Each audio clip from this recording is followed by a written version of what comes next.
আমরা যতই মাছ মাংস খেয়ে থাকি না কেন ভর্তার প্রতি আমাদের দুর্বলতা থেকে যায়। আবার অনেকে তো আছে ভর্তা হলে আর কিছুই লাগে না, আর সেটা যদি হয় শুটকির ভর্তা তাহলে তো কোনো কথাই নেই। আমার আজকের এই রেসিপি ভর্তা প্রেমীদের জন্য। আজকের পর্বে আমি তৈরি করে দেখাবো চেপা শুটকির ভর্তা। প্রথমে আমি শুটকিগুলোকে ধুয়ে নিয়েছি, পেঁয়াজ রসুন মরিচ সব কিছু নিয়ে নিয়েছি। এখন সামান্য পরিমাণে একটু তেল দিয়ে ফ্রাই প্যানে গরম করে নিয়েছি।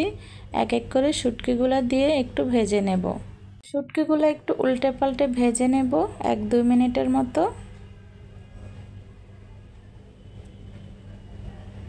তো এরপর আমি এখানে দিয়ে দিব মরিচটা আমি আমার পছন্দ মতোই দিয়েছি। এই চেপা শুটকির ভর্তা একটু মরিচটা বেশি দিলেই ভালো লাগে। সাথে দিয়েছি 2-3টা পেঁয়াজ, 2টা রসুন। এখন এগুলোকে একটু ভেজে নেব। তো খুব একটা বেশি ভাজা লাগবে না, একটু নরম হলে আমি এগুলোকে এখন ব্লেন্ডারে পেস্ট করে নিব। আপনারা পাটায়ও বেটে নিতে পারেন। তো এখন আবারও আমি ফ্রাই প্যানটা বসিয়ে দিয়েছি। 2 টেবিল চামচের মতো দিয়েছি রান্না করার তেল। এখন ব্লেন্ডারে পেস্ট করা শুটকি মরিচ সব কিছু এখানে ঢেলে দিয়েছি। ঢেলে একটু নেড়ে ছেড়ে দিয়েছি।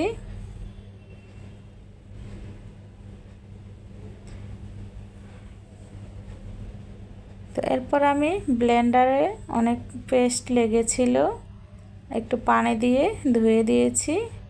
এই পানিতে আমার শুটকির ভর্তাটা হয়ে যাবে, খুব একটা বেশি পানিও দেওয়া লাগবে না। তো আবার একটু নেড়ে চেড়ে মিশিয়ে নিচ্ছি। এখন দিয়ে দিচ্ছি 1/2 চা চামচ জিরের গুঁড়ো আর স্বাদ মতো দিয়েছি লবণ।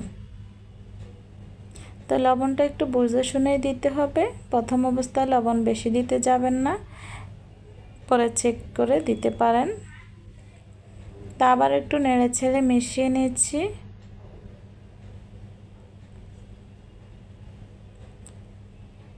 এরপর আমি এখন ঢেকে রান্না করব।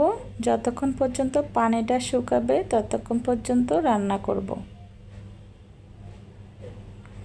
এই তো 5-6 মিনিটের মতো রান্না করার পর পানিটা শুকিয়ে গিয়েছে।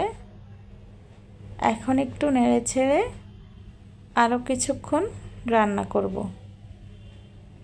এই শুটকির ভর্তাটা চুলায় রান্না করলে বেশি ভালো লাগে। অনেকেই আছে তেলে বেটে ভর্তা বানায়, কিন্তু চেপা শুটকির ভর্তা এভাবে করলে বেশি মজা হয়।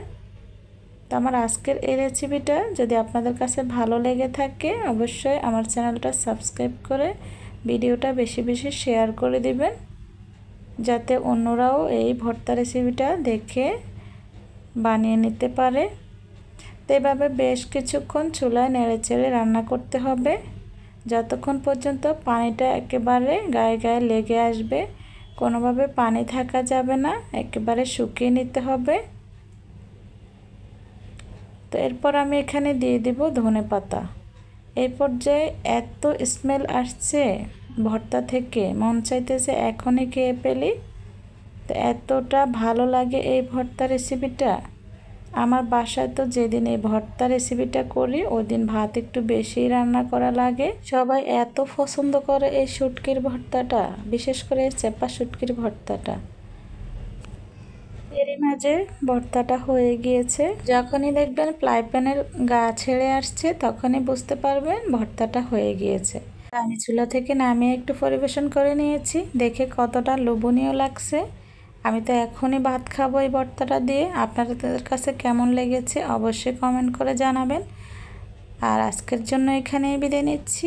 আল্লাহ হাফেজ।